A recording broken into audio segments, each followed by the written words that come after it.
Buenas noches, profe. Buenas noches, ya en 2 minuticos arrancamos.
Buscar un técnico que no pudo.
Listo, buenas noches nuevamente para todos.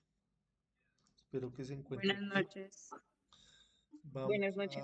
Buenas noches, vamos a arrancar con la presentación. Entonces vamos hoy a tocar algunos temas del RETIE referentes a, a la seguridad, pues lo que está enfocado el curso. Entonces ya hemos hablado de puestas a tierra, ya hemos hablado de los conductores, de los alambres, de los cables. El día de hoy vamos a mirar cuáles son esos valores críticos de corriente y de energía que son nocivos para el cuerpo humano. Vamos a revisar pues qué dice el RETIE acerca de todo esto. Entonces, cualquier duda que vayamos teniendo, porfa, levantan la mano y yo les doy la palabra. Mientras tanto, pues tratemos de mantener el micrófono apagado para no hacer tanta interferencia. Entonces ahí ya arrancamos con la grabación. Ya estamos grabando para que ustedes vayan y revisen posteriormente todo este material.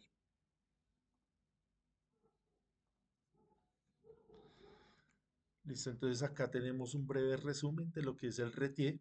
Entonces sabemos que el RETIE pues está diseñado para cualquier tipo de instalaciones eléctricas. Ahí en este documento pues nos habla de manera técnica. Es por eso que se hace importante que nosotros sepamos bien ese lenguaje, conozcamos bien los parámetros eléctricos para no confundirlos y para hacer una buena interpretación de esta norma y de los procedimientos. Entonces acá una parte de ella también pues está enfocada en garantizar la seguridad de las personas, la vida animal y la preservación del medio ambiente, previniendo, minimizando o eliminando los riesgos de origen eléctrico derivados de la generación, transmisión, transformación, distribución y uso final de la energía eléctrica. Es decir, la estamos utilizando en todos los niveles y en todas las instalaciones. ¿Qué tipos de instalaciones tenemos nosotros? Entonces, hay instalaciones que son nuevas, hay otras que son que toca ampliarlas, hay otras que son de remodelación. Para todas ellas, en cualquier nivel de tensión, en cualquier contexto, pues hay que tener en cuenta este retiro.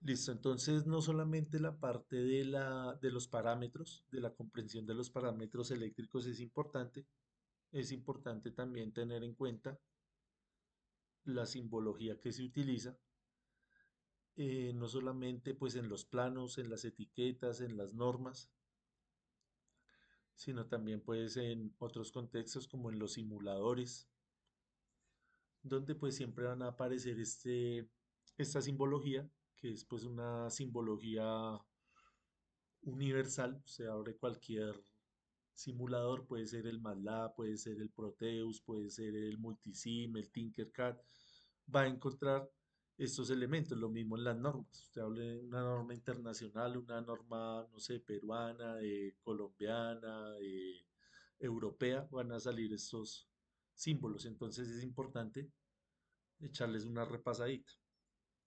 Esto pues es un trabajo que se hace de forma autónoma, algo que pues no tiene tanta complejidad como para que alguien tenga que estar explicándose.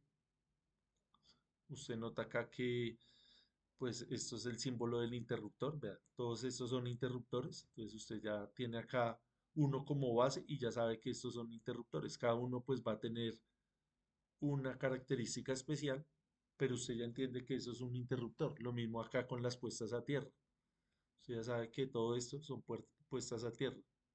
Esto es una tierra aislada, una tierra de protección. También se utiliza mucho el concepto de masa.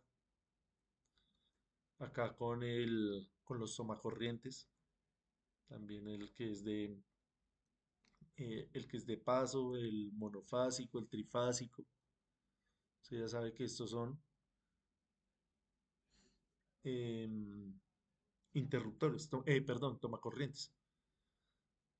Lo mismo para los transformadores. Usted ya sabe que estos dos círculos así intersectados son un transformador. Entonces acá hay una variación dependiendo del tipo de aislamiento que tengan, si es un transformador de seguridad como el que tenemos acá, y así sucesivamente con toda la simbología eléctrica. Entonces hay que tomarnos el trabajo de echarle una repasadita a eso. Lo mismo con las señales, entonces muy parecida a las señales que nosotros tenemos, las señales de tránsito, que hay de color rojo, amarillo, verde, azul, es muy similar a lo que estamos viendo acá en el contexto de la electricidad.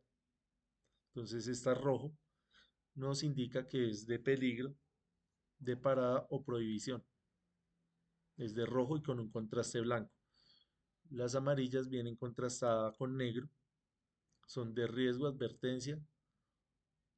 La verde está contrastada con el blanco y hace referencia a la ausencia de peligro o un ambiente de seguridad.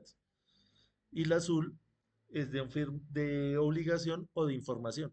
Viene contrastada con el blanco. Entonces, como les decía, son muy similares a las señales de tránsito. Entonces, lo mismo tenemos que ir a repasarlas. Ahí en el RETI están estas señales. O también, pues en internet hay mucha información donde pueda estar un poco más legible, un poco más visual, todas estas señales. La vez pasada nosotros habíamos hablado del tipo de cables, del tipo de alambres, del tipo de conductores. Entonces acá está resumido en esta tabla esa información. Entonces tenemos diferentes sistemas de corriente alterna. Entonces existen sistemas monofásicos de 3 hilos, trifásicos de 4 hilos, trifásicos de 3 hilos, conexiones en Y, conexiones en delta. Entonces, pues no vamos a entrar tanto en detalle de cómo son estas conexiones. El objetivo del curso pues es enfocarnos un poco más hacia la seguridad. Entonces no vamos a mirar tanto esta parte. Eso lo tenemos reservado para otros cursos. Por ejemplo, en el de sistemas de circuitos polifásicos hablamos mucho de esta parte, de cómo se conectaban los sistemas en Y, en delta, los transformadores, cómo se hacían las derivaciones. Acá pues nos vamos a referir más a esta parte de cómo interpretar los colores. Entonces, como pueden ver, cualquier concepto eléctrico que nosotros estemos estudiando, pues tiene varios puntos de vista, varios aristas, varias perspectivas, que pues no la podemos resumir a un curso de 40 horas. La idea es que pues repasemos esto dedicándole un poco más de tiempo. Entonces, acá volviendo al tema de los sistemas, entonces en el sistema monofásico, usted va a utilizar eh, para la fase el color negro y para el neutro el color blanco. O para la fase otro color, pero que no sea verde. Puede utilizar amarillo, azul o rojo. El verde no. ¿Por qué el verde no? Porque el verde está apartado o está destinado a ser la tierra. Puede ser la tierra de protección o la tierra aislada. Entonces ya nosotros vimos en la presentación de tierras cuál era la diferencia entre una tierra de protección y una tierra aislada. Entonces, estos conceptos pues no son tan intuitivos, no son tan fáciles de entender así de buenas a primera. Hay que ir a revisar una y otra vez estos conceptos para que no queden ahí pues en el olvido. Esto, como cualquier otra disciplina, es de repetición. Observemos que acá cualquiera que sea el sistema, el neutro va a ser de color blanco. Acá en el sistema trifásico conectado en Y puede ser blanco o gris. En un sistema en delta, pues como no lleva neutro, pues no va a aplicar en ese tipo de sistemas. Pero cuando hay neutro, tiene que ser blanco o blanco o gris, en este caso, en el de conectado en Y. Para las fases, pues vamos a utilizar, según esta tabla, lo que diga acá. Entonces creo que es bastante sencillo, bastante fácil de leer este tipo de información. Hay, perdón, hay otros sistemas que no están, que no son en corriente alterna, sino en corriente continua. Por ejemplo, un sistema fotovoltaico, cuando usted está pasando la energía de los paneles a la batería, eso es un sistema de corriente continua. O por ejemplo, en una industria donde usted necesite algunas máquinas, algunos motores, algunos drivers en corriente continua, usted tiene que montar un sistema para esas máquinas, un sistema especial. Entonces acá tenemos eh, cuál es ese código de colores para ese tipo de sistemas, que va a ser pues muy parecido. Acá no tenemos un neutro, sino tenemos un conductor medio, y tenemos un conductor negativo, que es el equivalente al neutro. Entonces esto ya es un poco más específico el día que pues usted necesite hacer una conexión o supervisar una instalación de estas, pues viene y mira esta tabla.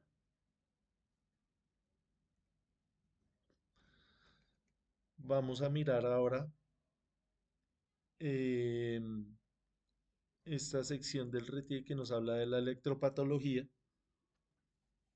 Entonces la electropatología estudia los efectos de corriente eléctrica potencialmente peligrosa, perdón, potencialmente peligrosa, que puede producir lesiones en el organismo, así como el tipo de accidente que causa. Vea que acá son enfáticos en hablarnos de corriente eléctrica. No nos están diciendo ni potencia, ni energía, ni tensión, ni resistencia. Nos hablan de la corriente eléctrica. Entonces volvemos a lo mismo. Tenemos que tener bien claro y tener un lenguaje preciso, porque pues la electricidad es precisa. Es una rama de la física que se habla precisamente en este argot, en este lenguaje.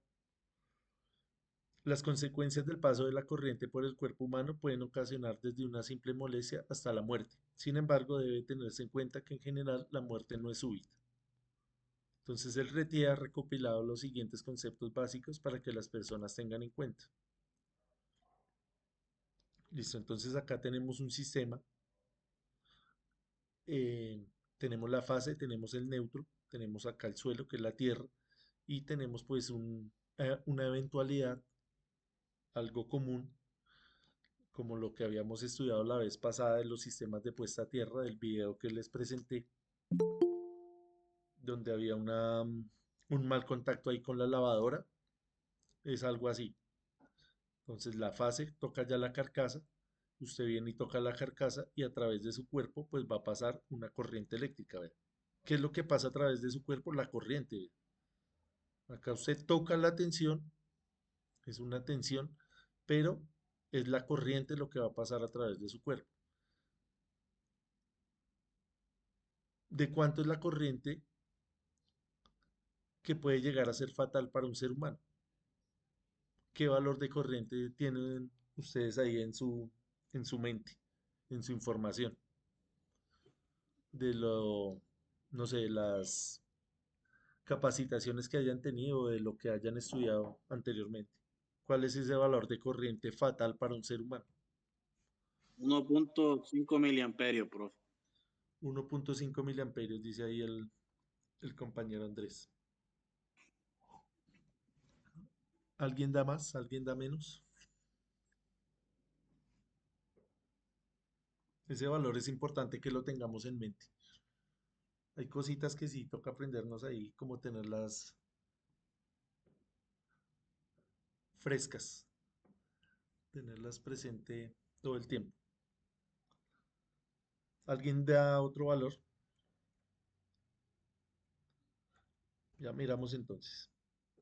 Acá tenemos dos tipos de personas, tipo A y tipo B. Las tipo A son aquellas personas que tienen elementos como marcapasos o prótesis metálicas que hacen que su cuerpo sea más conductor, es decir, baja la resistencia del cuerpo.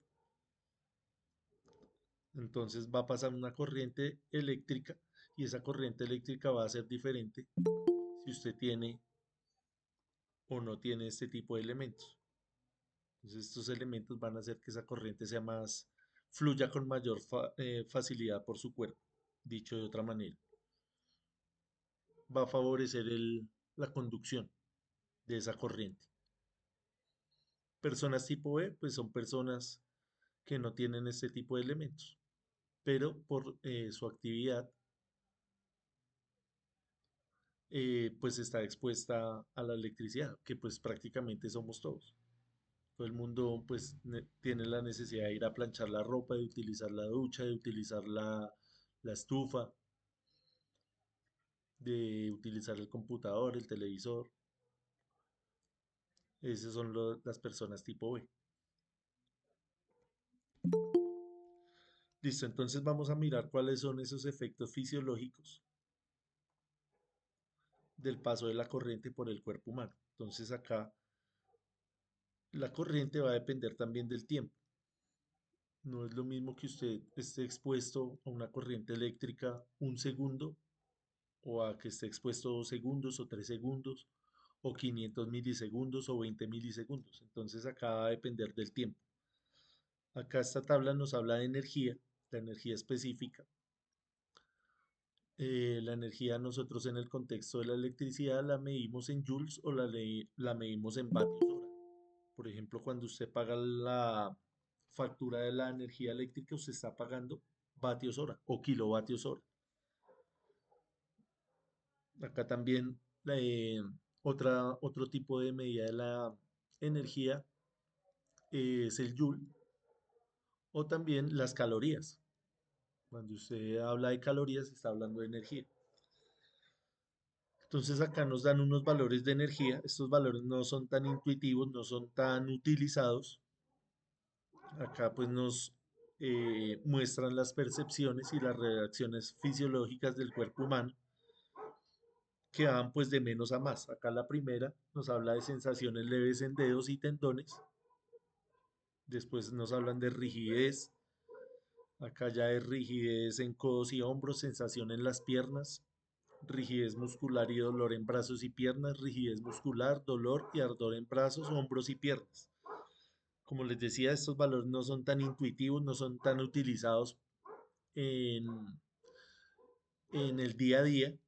Nosotros en el día a día hablamos un poco más de potencia, hablamos más de tensión, de corriente. Entonces vamos a mirar esta tabla que ya nos hablan de corriente. Entonces yo les estaba diciendo que cuál es esa corriente fatal, cuál es ese valor máximo que puede soportar las personas. Entonces va a depender del tipo de persona. Va a depender si es un hombre, una mujer o un niño. ¿Por qué depende esto? Porque todo el mundo no tiene la misma contextura. Es diferente la contextura de un adulto a la contextura de un niño. Entonces un niño va a ser más susceptible a la corriente porque su cuerpo es más pequeño y tiene menos resistencia. Lo mismo el de una mujer. En general, pues las mujeres son más pequeñas que los hombres, tienen una resistencia menor. Entonces acá en esta tabla nos muestran los valores máximos permitidos en porcentaje. Entonces, si a un hombre adulto le pasa una corriente de 6 miliamperios, va a tener un 100% de probabilidades de sobrevivir. Es decir, no le va a pasar nada. Cuando le pasen 10 miliamperios, ese porcentaje va a disminuir. Va a tener un 98.5% de que no le pase nada o un 1.5% de que ya empiece a sentir molestias. En 20 miliamperios ya tenemos, vea, cambia drásticamente. Pasó de 98.5 a 7.5, bajó 91 puntos porcentuales. 7.5% de probabilidades de fallecer. Estamos hablando es de fallecer. Cuando le pasan 30 miliamperios, vea, este es el valor crítico. 30 miliamperios, 0% de probabilidades de sobrevivir. O 100% de probabilidades de fallecer. Usted lo mira desde donde quiera. El vaso medio vacío o el vaso medio lleno. Estos valores pues son muy parecidos para las mujeres, pero van cambiando acá con los niños. Entonces, vea, con 6 miliamperios ya una mujer va a sentir alguna molestia. Con 10 miliamperios, vea, ya es el 60% de probabilidades. Y con 20 miliamperios, vea, 0% de probabilidades, dependiendo del cuerpo de la mujer. Acá también dependiendo del cuerpo del niño, porque hay niños pues que son más robustos que otros. Acá también hay hombres que pues tienen el cuerpo más menos denso que otros. Entonces, esto es una generalidad, es un promedio que se saca. Sí, Alexander. Buenas noches, profe. Una preguntita respecto a 30 mil amperios, si yo hablo de, listo, 110 como en voltaje o corriente, me confundo con esos términos. Si yo hablo de 30 mil amperios, ¿es muy cerquita o muy lejos a 110 o 220? Listo, entonces sí, ahí es donde yo les digo que hay como una confusión de los parámetros eléctricos. Entonces hay una ley que se llama la ley de Ohm. La ley de Ohm nos relaciona la corriente, la tensión y la resistencia, que es de lo que estamos hablando acá. Entonces, para no hacerle tan largo la explicación, en su casa, si usted va y mide, lo más probable es que tenga 120 voltios, porque a nivel residencial eso es lo más utilizado. En otras casas, pues puede haber, por ejemplo, en la cocina una toma de 220 o de 210, de 208. Supongamos que usted va y mide en una toma y hay 120 voltios. Divida esos 120 voltios entre su resistencia. Usted es un hombre. La resistencia típica suya, según el RETIE, es de 1000 ohmios. Usted va a dividir esos 120 voltios entre 1000 ohmios para que le dé la corriente y le va a dar 120 miliamperios. ¿Qué quiere decir esto? Que si usted va y toca ya la fase y el neutro, con la mano derecha la fase, con la mano izquierda el neutro, usted está cerrando el circuito, usted está haciendo de resistencia. A través de su cuerpo va a pasar una corriente eléctrica de 120 miliamperios. Y vea cuál es la máxima permitida, 30 miliamperios. ¿Qué quiere decir esto? Que no podemos menospreciar esa toma, esa tensión que tenemos ahí en la casa, porque vea lo que puede producir. Eso desde el punto de vista teórico, pero su resistencia muchas veces es mayor, porque usted de pronto tiene unos zapatos de caucho, el piso de su casa puede ser de madera, puede ser de cerámica, esto va a aumentar mucho más la resistencia. Entonces a muchos de nosotros nos ha cogido la corriente, que usted está ya haciendo algún trabajo y usted sabe lo que está haciendo y se despistó y va y le coge la corriente, que usted ya tiene confianza y está haciendo un trabajo energizado, le puede coger la corriente y usted pues alcanza a soltarse, porque esa corriente es mucho menor que esos 30 miliamperios. Estos 30 miliamperios son en condiciones desfavorables. ¿Qué es una condición desfavorable? Que su cuerpo sea muy húmedo, que usted esté bien hidratado, que esté descalzo, que no tenga guantes, que el piso sea en tierra. Sin embargo, pues siempre tenemos que tener en cuenta esas condiciones. No ir a confiarnos que no me va a pasar nada, sino que tenemos que estar atentos. Entonces, en un sistema industrial de 220 o de 440, pues va a ser más crítico.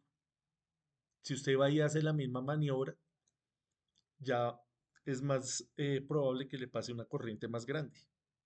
Puede que también se salve, puede que también, si usted tiene todos los elementos, no le pase nada, pero esa tensión va a ser más grande. Pero si usted esa tensión la maneja bien, la tensión no es la que lo va a lastimar a usted, sino es la corriente. Vea que acá en ningún momento nos hablan de tensión. En todo momento hemos hablado de corriente.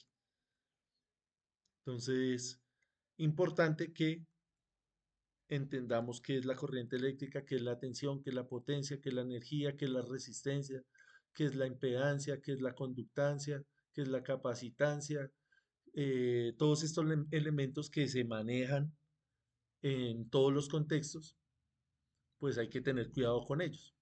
Más adelante en el curso vamos a hablar de los campos eléctricos, de la capacitancia y de la inductancia un poquito más al fondo. ¿Listo? Entonces las personas que de pronto todavía se sientan un poco flojas de todo esto que estamos hablando, para eso son los cursos electricidad básica. Más o menos, Alexander.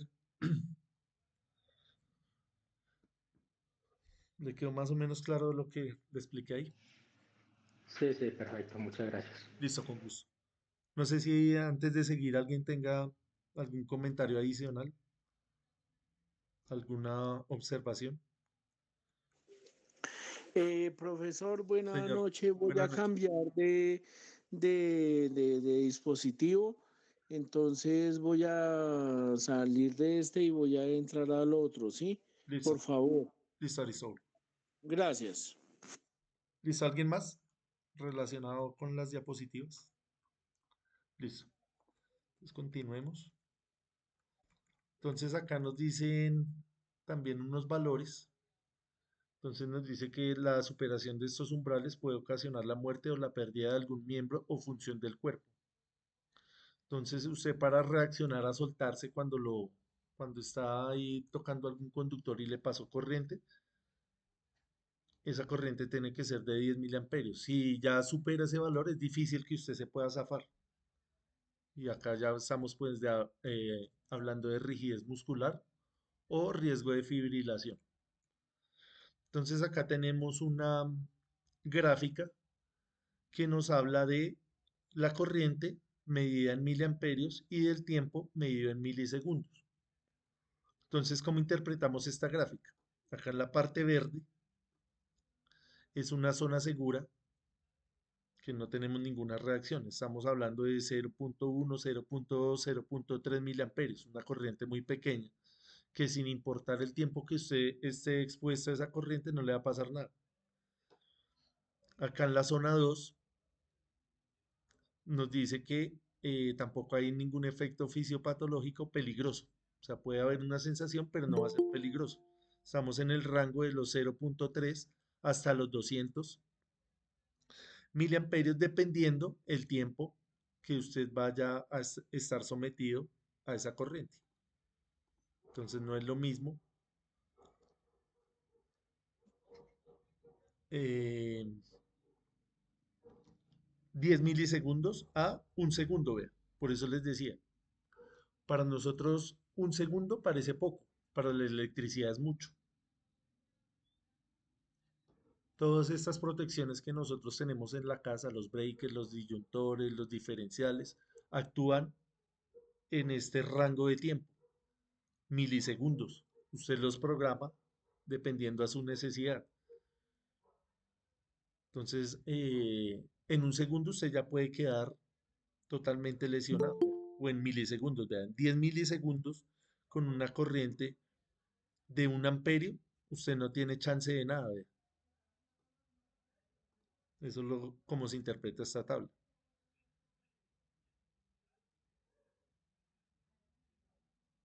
Entonces va a depender del tiempo que usted esté sometido a esta corriente. Y tengamos en cuenta que es por debajo de un segundo. Es por debajo de un segundo que usted ya puede salir lesionado. Claro, mientras la información que le dice su mano suéltese, viaja hasta el cerebro y del cerebro de vuelta a la mano para que se suelte. ¿Cuánto se demora eso? Estamos hablando de mínimo un segundo, la reacción del cuerpo humano. Por más rápido que usted sea, no se alcanza a soltar en menos de un segundo. ¿Quién sí se alcanza a soltar rápido? Estos elementos de protección. Por eso es importante saber calcular esos disyuntores, esas protecciones.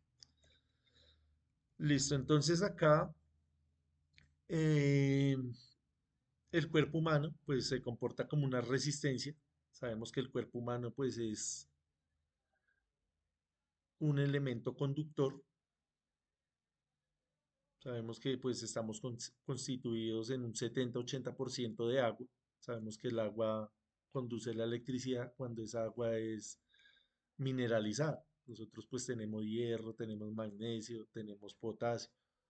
Todos esos elementos hacen que el cuerpo humano se comporte como un conductor. La resistencia típica o normalizada de un ser humano es de 1000 ohmios. Eso es lo que nos dice el RT. Dependiendo de si usted es un niño, una mujer, un hombre, esto puede variar. También puede variar desde diferentes partes del cuerpo.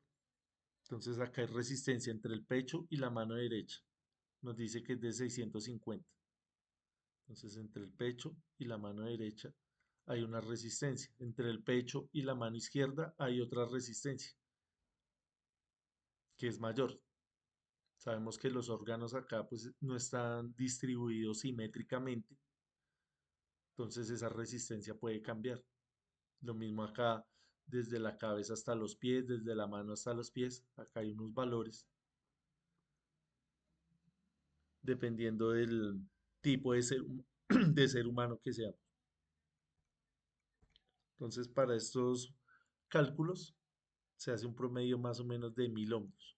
Si para los que vieron el video de la presentación de la puesta a tierra, ahí hablaban de 2000 ohmios, que era una presentación allá en el Perú. Allá hablaban de 2000 ohmios, que también pues es un valor muy típico, muy utilizado para este tipo de evaluaciones de riesgo. Ahí tenemos la matriz de análisis de riesgo. Acá pues muchos de ustedes conocen bien esta matriz porque trabajan en el tema de la seguridad. No sé si alguien se quiera animar a explicarla, que la conozca bien, que las diseñe. Voy a mirar acá a ver si alguien de pronto nos puede ayudar. Alexander, ¿sí? Ah, pensé que... No, se me fue ahí como una carita, pues es similar como a la matriz de químicos, de Sí, claro, compatibilidad, pero no. tienes razón porque esto no se utiliza solamente en el contexto eléctrico, sino en todos los contextos. En las fábricas que utilizan químicos, en todo lado.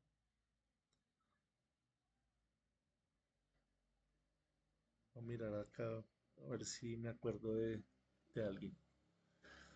Profe, es que la matriz de peligros, generalmente, ¿no? Las empresas deciden sobre qué norma la van a hacer. Entonces, generalmente las empresas cogen la GTC 45 y con base en esa norma es que hacen el levantamiento de la información y crean la matriz de peligros teniendo en cuenta pues los riesgos que tienen, la exposición y pues en esa norma hay unos parámetros para o unos niveles en los cuales usted puede decir si el riesgo que tiene es suave o leve o si es de alto riesgo o si es de prioritaria atención. Entonces, digamos que básicamente se toma de la norma, la GTC 45, y con eso usted hace todo el proceso de la matriz de riesgo, así como usted lo tiene ahí eh, expuesto en la diapositiva. Gracias, Adriana. Sí, esto yo lo saqué del RETIE, es uno de los miles de ejemplos que hay. Entonces acá lo que nos dice es, primero identificar cuál es ese riesgo, luego mirar qué consecuencias tiene ese riesgo y con qué frecuencia ocurre ese riesgo.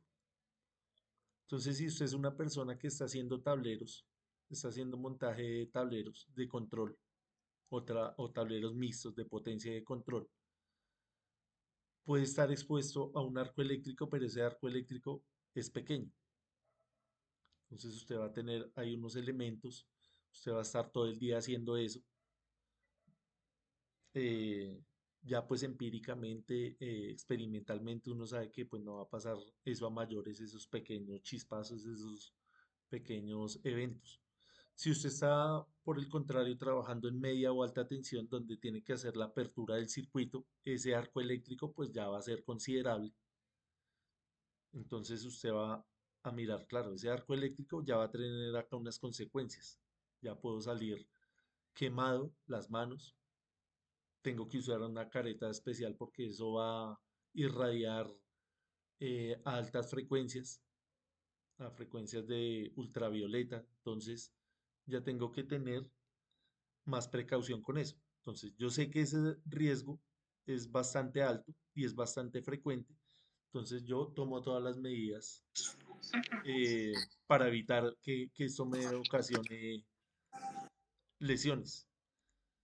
Entonces, acá usted va a tomar decisiones. Por favor, mantengamos el micrófono apagado, ya les doy la palabra. Ya termino acá y les doy la palabra. Entonces, hay que tener acá, tomar unas decisiones para poder ejecutar esos trabajos. Entonces acá el nivel de riesgo es de color rojo, si es muy alto, si es alto pues es ya un rojo más suave, ya es si es medio es de color amarillo, si es bajo es de color verde y muy bajo un color verde más intenso.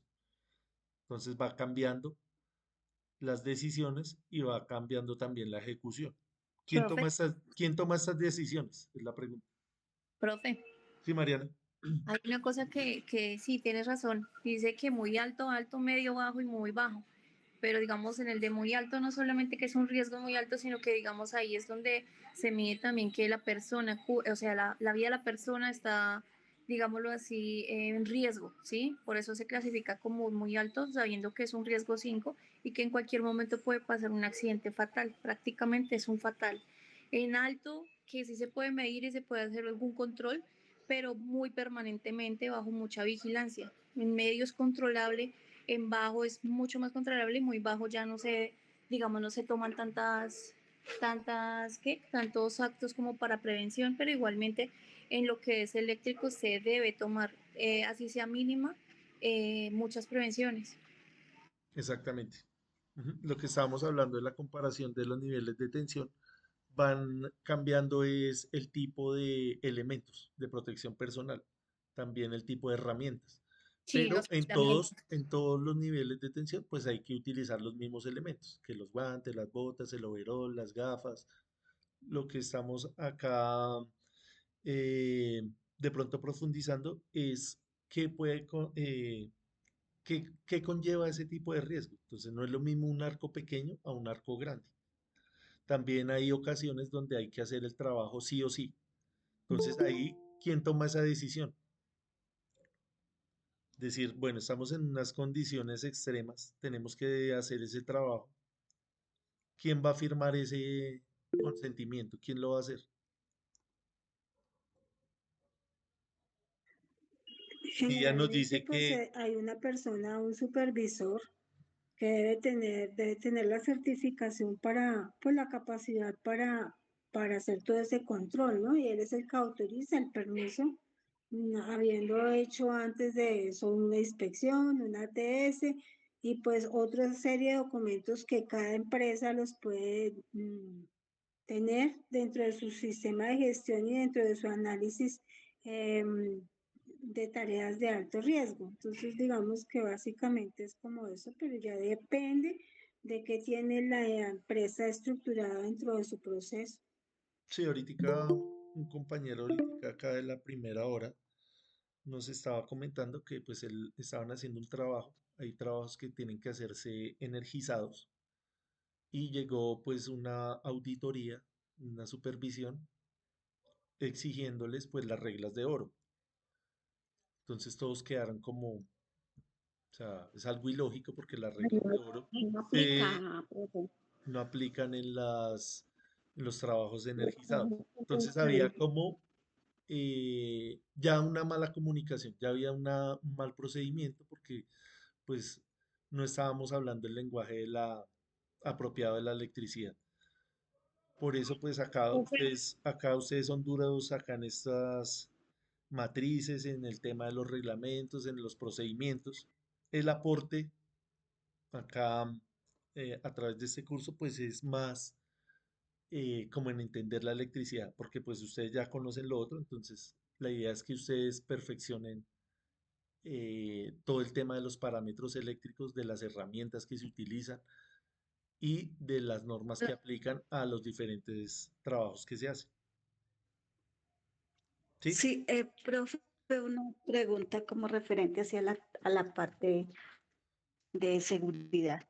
Es que, bueno, en la empresa estamos ya manejando todo el tema de habilitación del personal, pero tengo en duda si es que el tema de habilitación de personal eh, en sí es la persona que tiene que tener sí o sí el certificado de competencia laboral. ¿sí? ¿Por qué lo pregunto? Porque pues en la empresa en donde no sé por qué lo están manejando persona habilitada temporalmente y persona habilitada permanentemente. Ahí pues hay unas, unas partes que habla de cómo es la persona habilitada temporalmente y cómo es permanentemente. En la permanente es donde ya la persona se supone que está con la competencia laboral, pero ya pues entrando un poquito más así como a leer la norma, dice que sí o sí se maneja solo temporal y sería con la certificación de competencia laboral. Pues acá nos dicen el RETIE, ahorita vamos a mirar esto, no me quiero adelantar en las diapositivas, nos está hablando del tema de certificados y de quienes están aptos para hacer cualquier trabajo eléctrico. O sea, no me dice que alta tensión, media tensión, no, sino me dice si usted es técnico eléctrico, si es tecnólogo eléctrico o si es profesional eléctrico o de profesiones afines, usted está en la capacidad de hacer cualquier maniobra de estas. Entonces, allá va a depender del criterio que tenga cada uno de decir, bueno, esta persona sí tiene la competencia, pero ¿cómo sabemos que tiene la competencia? Porque cuando usted dice, yo soy técnico electricista, ahí no le va a decir qué sabe y qué no sabe hacer.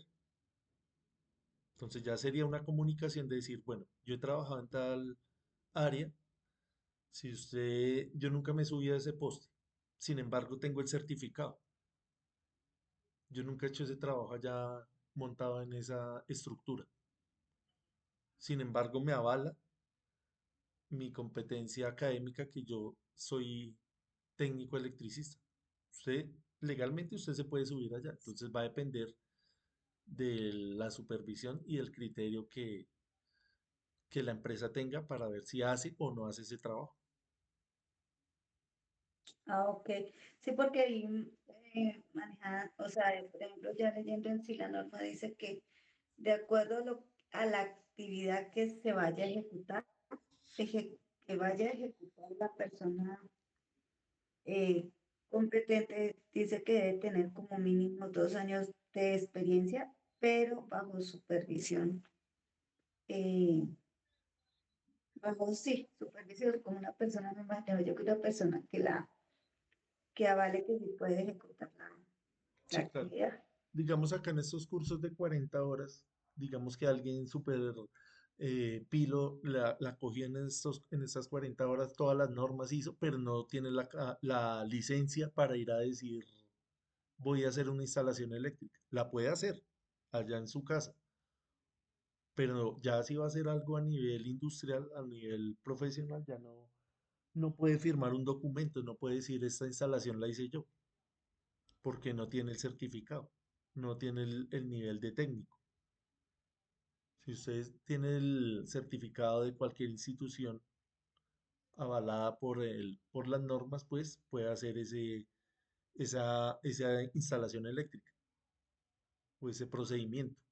No necesariamente tiene que ser una instalación, sino un procedimiento, pero tiene que tener todos los requerimientos. No solamente también el certificado de electricista, sino también, por ejemplo, el de trabajo en alturas. Ustedes saben más de eso que yo. Sí, Luis. Entonces, profe, una pregunta. Ahorita todas las empresas, digamos, están solicitando como tal que la persona que está certificada, digamos, como tecnólogo en electricidad, tiene que tener la tarjeta profesional, sí o sí. Sí, claro, obligatoriamente. ¿Cómo se llama esa tarjeta? Está la CONTE y la, La no, CONTE es para los técnicos. no me acuerdo la otra, profe. Ujú. Pero sé que hay dos. Sí, CONTE es para los técnicos y la otra es con Antel. Sí, esa Conatel. Sí. Para los tecnólogos. Y para los profesionales es la tarjeta profesional. Mm, Entonces, ¿por qué deben tener Pero eso? sí o sí, digamos, si la persona, digamos, es, digamos, técnica, pero la persona no tiene como tal la tarjeta ni Conte ni la otra, sino pues sabe, digamos, de su profesión, pero no tiene esa tarjeta. No puede hacer el trabajo. Y por eso es en todas las Mm, empleos le exigen eso, porque es por norma. Sí, Es como claro. cuando uno dice, Ahorita yo sé todas las manejar empresas carro, pero están no tengo licencia. exigiendo eso. Ujú. Yo sé manejar carro, pero a la perfección, pero no tengo la Ujú, licencia. ok. Es lo mismo. Y aplica para cualquier profesión. No solamente para los eléctricos, sino mecánico, abogado, médico, lo que sea, tienen que tener todas esas tarjetas para que en el Sí, momento que porque es, pase algo digan, vea, esa persona sí está certificada y tiene todos sus papeles al día. es como para nosotros la Profe, parte y si de no tiene la estudio. tarjeta, pero sí tiene certificado de una institución que se lo haya dado, sea No, como el SENA en mi caso. tiene que tener No, el diploma, el acta de grado y tiene que tener el CONTE, el CONANTEL o la tarjeta profesional. Pero pregunta, profe, ¿y las personas que tienen por experiencia no se pueden certificar por competencia laboral? Ah, sí, pero ya es otra cosa. Ah, Claro. ok. Eso se llama una homologación, claro. En cualquier institución, si tú dices, yo soy un eléctrico empírico, le dicen, bueno, venga y demuestre. Y sí, ha pasado. Hay gente que sabe muchas cosas y le hace falta solamente el certificado y lo sacan. Acá en el SENA pueden hacer eso. Pueden hacer eso también en la universidad, en cualquier universidad. Si usted dice, yo me siento que soy un ingeniero eléctrico, le dicen, bueno, ahí le pasamos un examen riguroso. Y si usted pasa ese examen, le dan la tarjeta de eso, le dan la tarjeta profesional de ingeniero eléctrico. Buenas noches a todos, profe. También como para complementar, ahorita muchas empresas están exigiendo que a pesar de que la persona tenga su profesión y uno ya tenga la tarjeta Conatel o Conte, también que tengan unos soportes adicionales como de bloqueo y etiquetado, manejo de energías peligrosas y demás, como para complementar la formación. Sí, ujú. Como por ejemplo también el de manejo de residuos eléctricos, electrónicos, pero ya es un complemento, ya no es algo obligatorio, Sí, señor. dependiendo obviamente de lo que se vaya a hacer. Sí, Royman, Tengo una inquietud señor. para la tarjeta de técnico. ¿Qué requisitos debo reunir yo para obtenerla? Aparte de terminar mi curso o mis estudios técnicos como electricista, con Pues buena nota, hay ¿qué varias otra formas, cosa hay que entregar?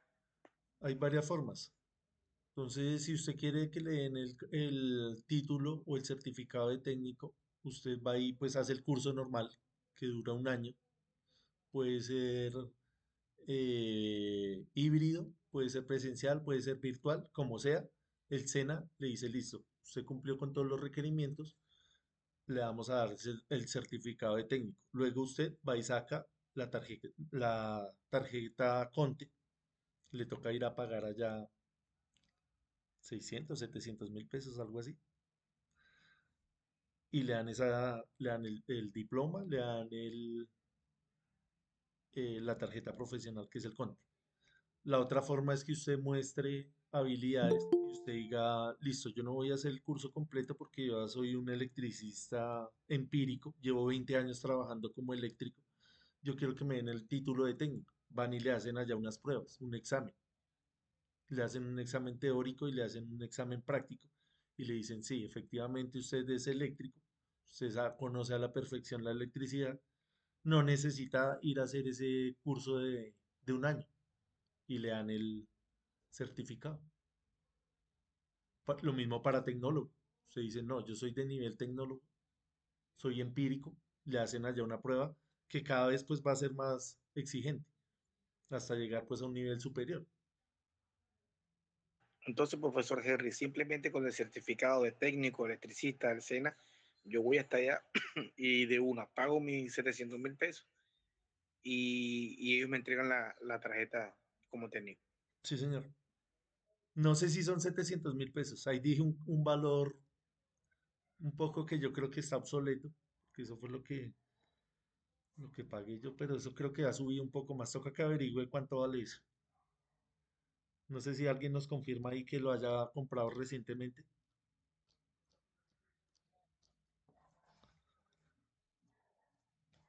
Ahorita averiguamos y miramos a ver cuánto está valiendo. Listo, tomémonos un descanso, son las 9, veámonos a las 9:10. Ah, bueno, antes de irnos, les voy a compartir acá la asistencia para que la llenen.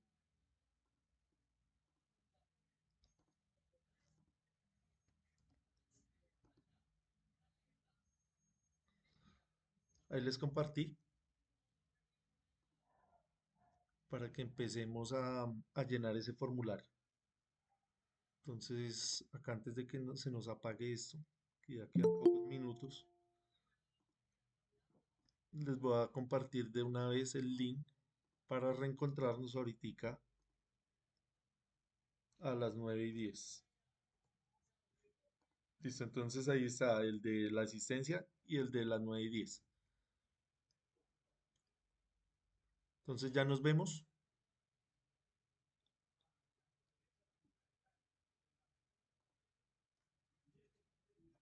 9:10 en punto, por favor.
Listo, vamos a continuar con la presentación. ¿Me confirman, porfa, si estamos viendo las diapositivas? ¿Si me están escuchando bien? Sí, señor. Listo, Sí, gracias. señor. Sí, señor. Sí, señor. Listo, entonces estamos hablando acá de esta matriz de riesgo. Entonces, la idea es que pues vayamos y la revisemos. Esto solamente es un ejemplo. Se la saqué del RETIE, pero pues tenemos muchos ejemplos para que vayan y los revisen ya con más detenimiento. Les voy a compartir acá nuevamente el link de la asistencia.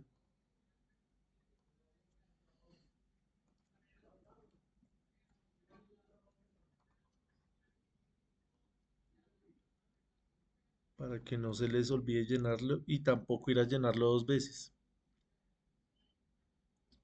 Porque, bueno, desde que usted lo llene desde un solo correo, solamente se lo deja presentar una vez. Pero si lo van a llenar desde si tienen tres correos y desde los tres, pues ahí le va a permitir. La idea no es eso. Solamente una vez. No hay necesidad de ponerla dos veces. Listo, no sé si hayan más comentarios acerca de esta matriz. Entonces vamos a continuar acá con la presentación. Vamos a volver al tema de los riesgos eléctricos.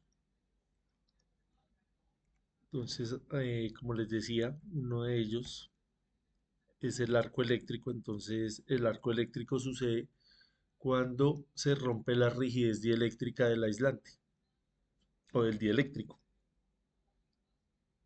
Generalmente, pues es el aire. Entonces, usted antes de ir a conectar, por ejemplo, la clavija del celular, del computador, usted nota que hay como una chispa. Esa chispa es un arco eléctrico. Sin necesidad de que haya contacto, ya se genera esa chispa. Cuando usted está trabajando allá en alta tensión, también va abriendo el seccionador y se va generando un arco eléctrico que es como una línea morada, como blanca. Eso es lo que conocemos como arco eléctrico. Entonces hay que tomar precauciones porque pues, es un evento bastante frecuente. Si lo manejamos con cautela, con precaución, pues es algo que no puede llegar a lesionarnos. Entonces hay que tomar medidas de protección, utilizar unas gafas que son especiales para este tipo de trabajo, que son eh, resistentes a los rayos ultravioleta, muy parecidas a las que usan las personas que trabajan en soldadura, donde esta energía es de alta frecuencia y genera este tipo de radiación.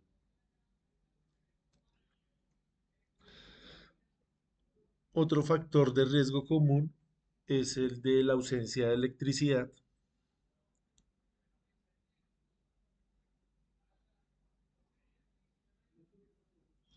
El link de la asistencia ya se los compartí acá. No sé por qué lo están pidiendo allá por el grupo. Si no están acá en la reunión, perdón, le escribo hasta.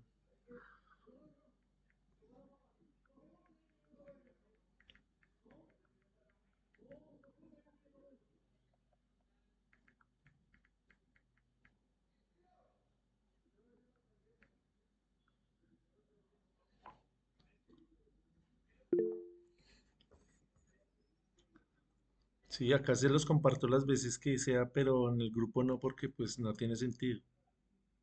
Me tocaría ponerle a todos que asistieron.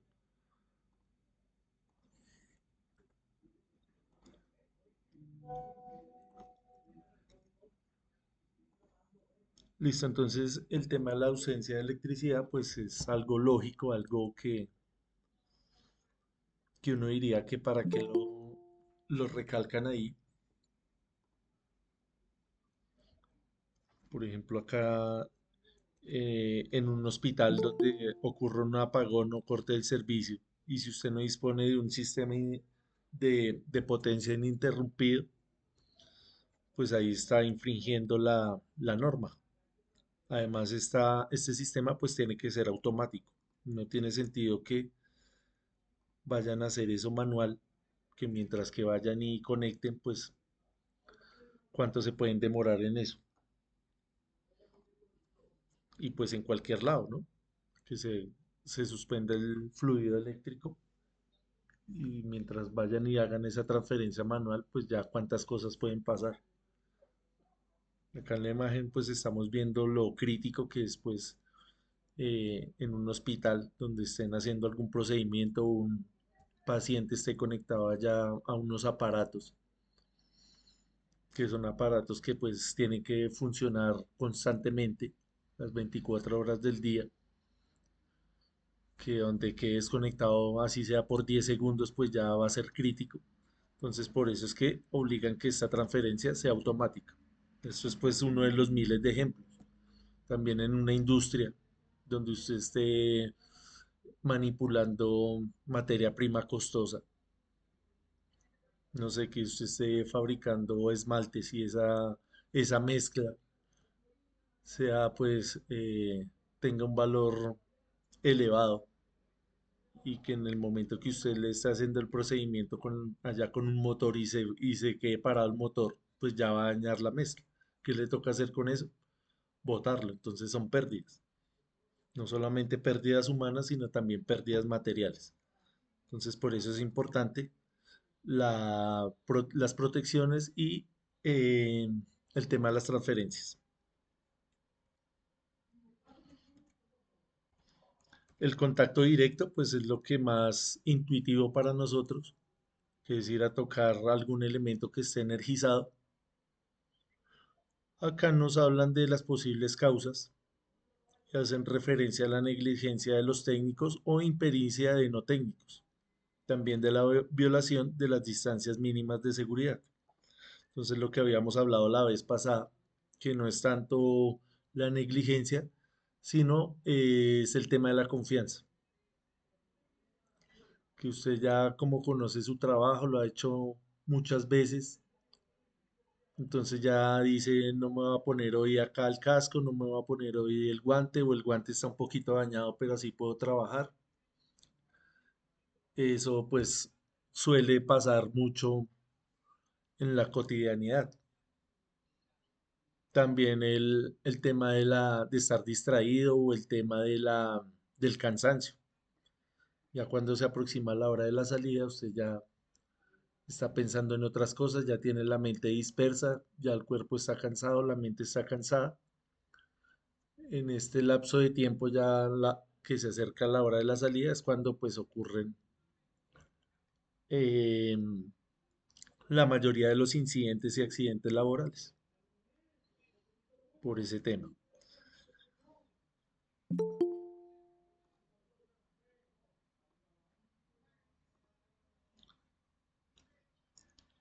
¿Cuáles son las medidas de protección? Establecer distancias de seguridad, interposición de obstáculos, aislamiento o recubrimiento de partes activas, utilización de interruptores diferenciales. Esto lo vamos a tratar con más detalle más adelante.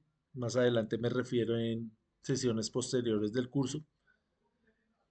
La utilización siempre pues, de elementos de protección personal, puestas a tierra, probar la ausencia de tensión y doble aislamiento.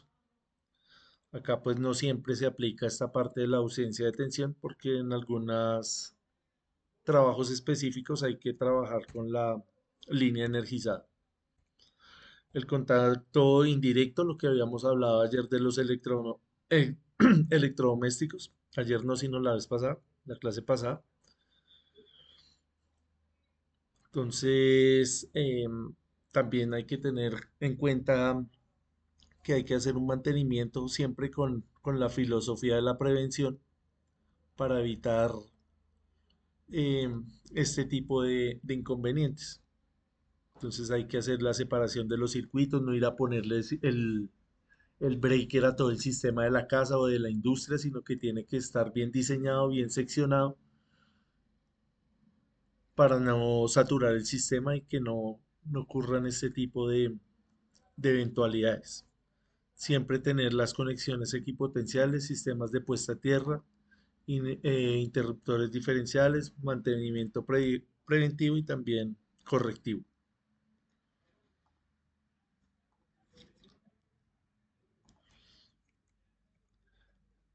El cortocircuito, pues siempre desde toda la vida nosotros hemos escuchado este concepto. El cortocircuito ocurre cuando la resistencia del sistema es cero, es decir, cuando se tocan dos fases o se toca la fase con el neutro, es donde ocurre el cortocircuito. Entonces, ¿cuáles son las posibles causas? Fallas del aislamiento, que es la más común cuando tenemos una sobrecarga, se daña el aislamiento y se unen las fases. Incompetencia de los técnicos, pues esto suena bastante drástico y lo que decimos no es tanto la incompetencia, sino la distracción, el cansancio, más como por ese lado. Accidentes externos, vientos fuertes, humedades y equipos defectuosos. Las medidas de protección, interruptores automáticos con dispositivos de disparo de máxima corriente o cortocircuitos fusibles. Entonces, como les decía, después miramos bien cómo funcionan estas protecciones. Entonces, la sobrecarga puede ocurrir en cualquier nivel, desde en la casa, cuando utilizamos estas regletas, allá en la empresa cuando se saturan las subestaciones, en el nivel público también. Entonces, todas estas sobrecargas, pues hay que tomar medidas de protección, que pues son nuevamente los interruptores automáticos, los relés, también vamos a mirar qué es esto de los relés, los fusibles, los cortocircuitos, dimensionar bien los conductores, las protecciones, los equipos, hacer una compensación de la energía reactiva con bancos de condensadores. Esto también lo vamos a mirar en detalle, que es esto de la energía reactiva. Son conceptos un poco más avanzados, pero muy frecuentes en la industria. Entonces, como son tan frecuentes, pues nos toca hablar de ellos. Porque en todas las industrias, pues hay motores, hay condensadores. Toca mirar cómo es que funcionan y cómo es que deben ser manipulados para evitar riesgos eléctricos. El tema de los rayos también, de esto habíamos hablado la vez pasada que tratamos el concepto de puesta a tierra, los sistemas de puesta a tierra. Habíamos hablado de los pararrayos, de las bajantes, del tipo de puesta a tierra, de cómo se equipotencializan estos sistemas. También pues tuvimos una charla hablando de los cables. Y pues lo lógico acá, que es evitar esas actividades donde las condiciones no son óptimas de trabajo. Cuando hay una tormenta eléctrica, cuando está lloviendo, pues hay que suspender las actividades. La tensión de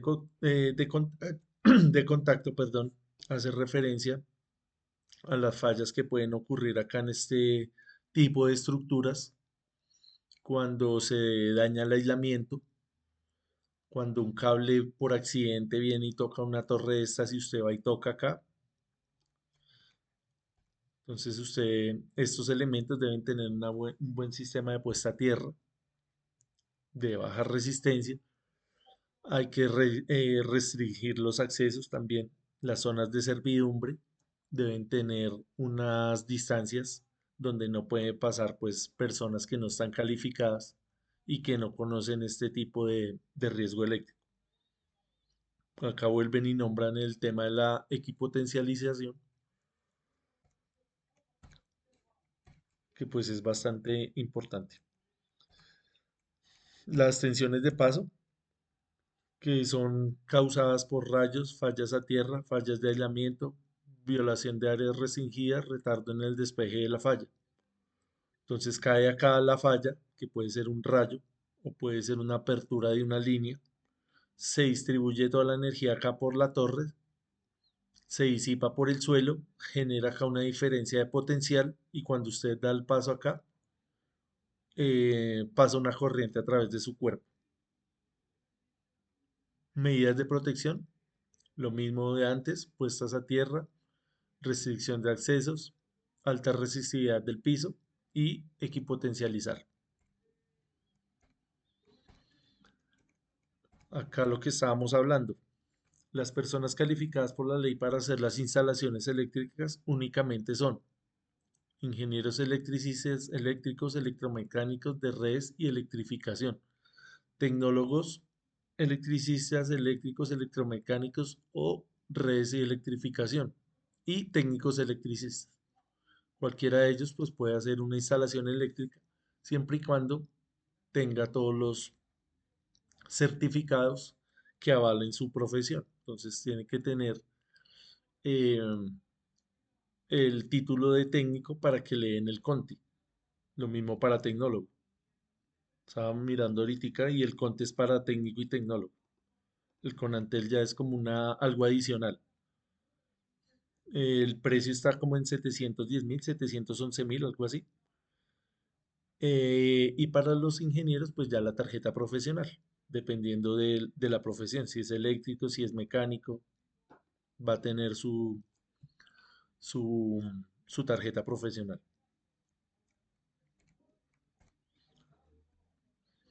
Acá nos hablan también de unas distancias de seguridad dependiendo de los niveles de tensión.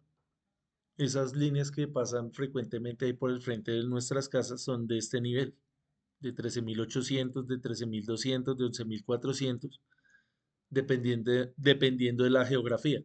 La mayoría del país es de 13.800 o de 13.200.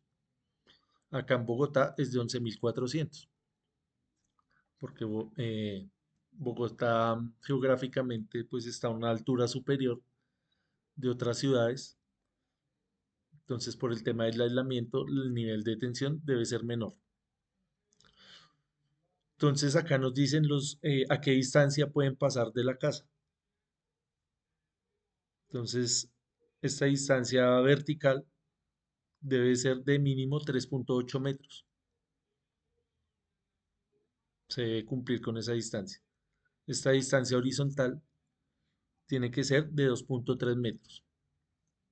Muchas veces usted ve que en algunas casas esta distancia es más cercana, porque acá uno a veces comete imprudencias de construir la casa después de que pusieron el poste, después de que hicieron el tendido eléctrico, se empieza a construir y no tiene en cuenta esa distancia y pone la teja o pone eh, la plancha o lo que sea muy, muy cerca de esto. Entonces ahí es donde ya está infringiendo la norma. Entonces esta tabla, como pueden ver, es bastante sencilla de leer, de interpretar. Nos dan los niveles de tensión y las distancias mínimas permitidas. Bastante sencillo. Acá nos siguen hablando de estas distancias de acuerdo a los niveles de tensión. Fácil de leer. Algo que también afecta mucho la seguridad, no solamente de las personas, sino también de los equipos, está relacionado con los campos electromagnéticos. Entonces, para entender estos conceptos, lo vamos a hacer de una manera un poco más desglosada. Las próximas sesiones vamos a hablar de qué es el campo eléctrico, qué es el campo magnético, cuáles son los valores máximos permitidos acá por la norma, cómo afectan la salud de las personas, cómo afectan también el buen funcionamiento de los equipos, cómo afectan el buen funcionamiento de la red eléctrica, cómo se minimizan esos efectos, no solamente del factor de potencia, sino también lo relacionado con los armónicos. Entonces eso lo vamos a mirar más con calma. Entonces acá nos hablan del campo eléctrico, se mide en voltios por metro, acá también el campo magnético se mide en teslas. Vamos a mirar bien cómo funcionan esos conceptos. Esta parte de la puesta a tierra, pues ya lo vimos la vez pasada. todas las personas que pues quieran enfatizar más, profundizar más, ahí está el RETIE, siempre pues teniendo en cuenta que hay que tener claros los parámetros eléctricos. Acá por último vamos a hablar de las reglas de oro.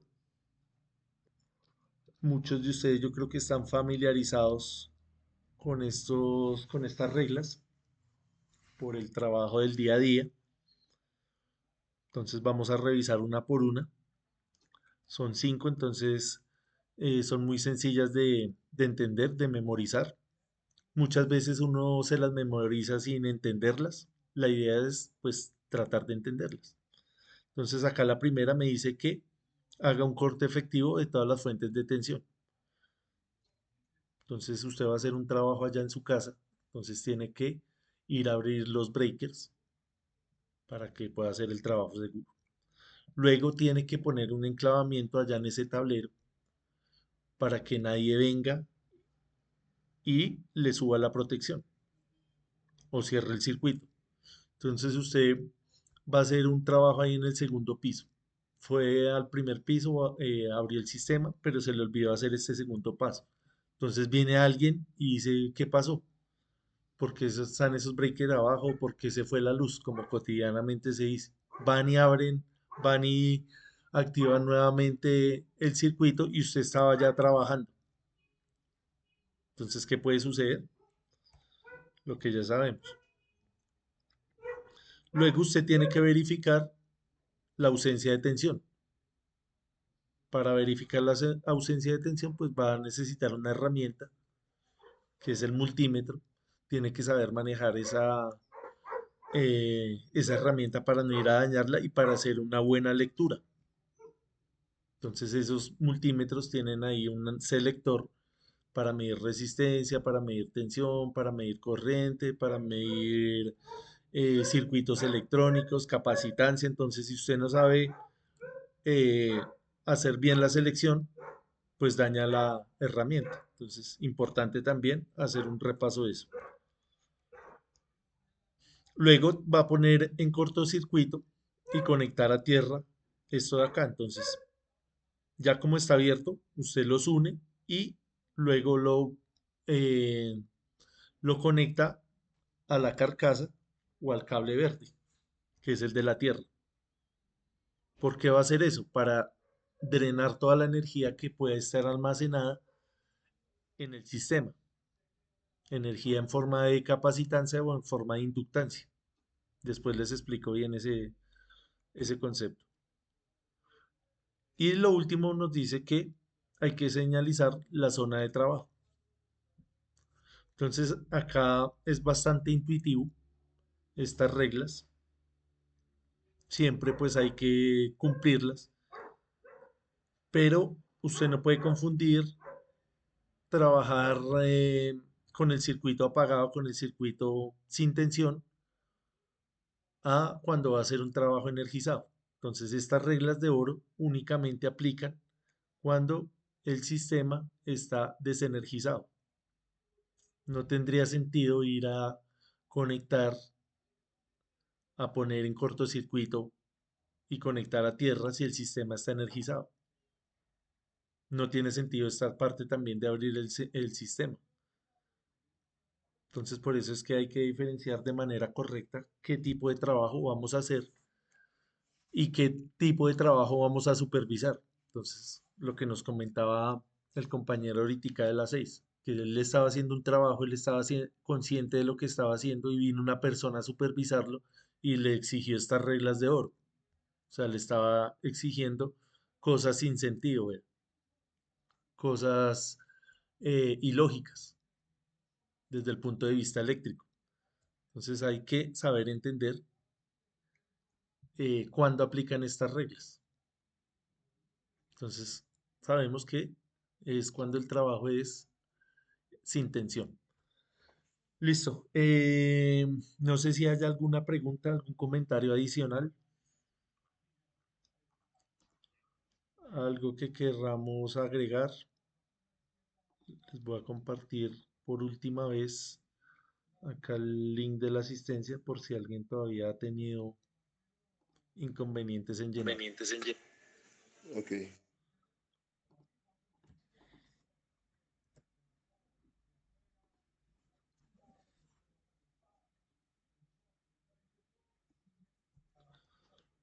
Listo, ahí les compartí nuevamente.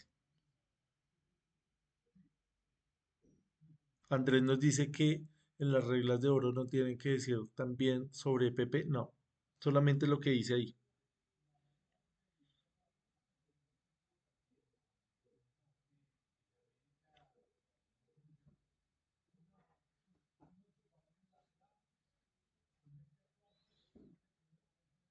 Ya, pues nosotros tenemos claro que para hacer cualquier tipo de trabajo, pues ya tenemos que contar con los EPP, dependiendo los niveles de tensión.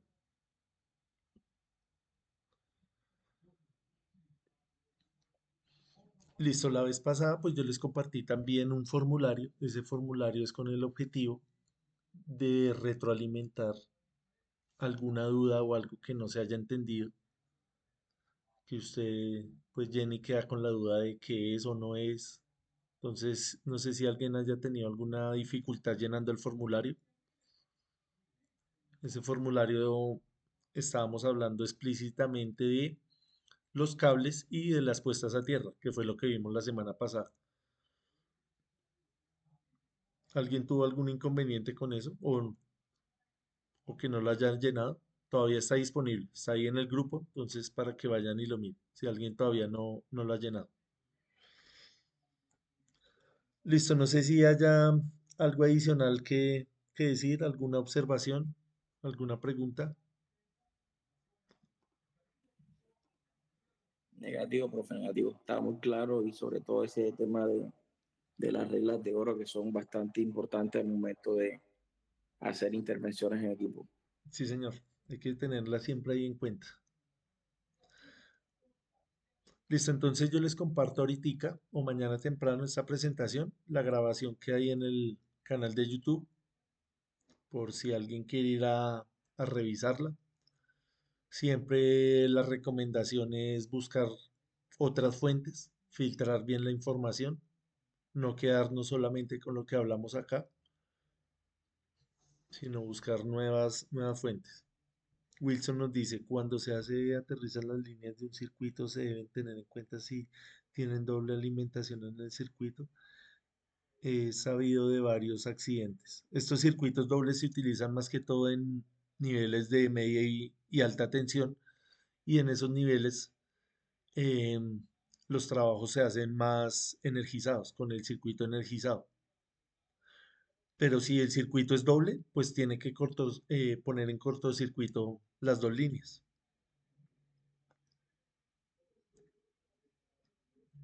Se supone que las dos líneas están en el mismo nivel de tensión. Esa tensión a veces puede superar o puede admitir eh, o puede tolerar un porcentaje. Estamos hablando entre el 1 y el 5%, pero tiene que usted descargar la línea si va a hacer el trabajo eh, sin tensión.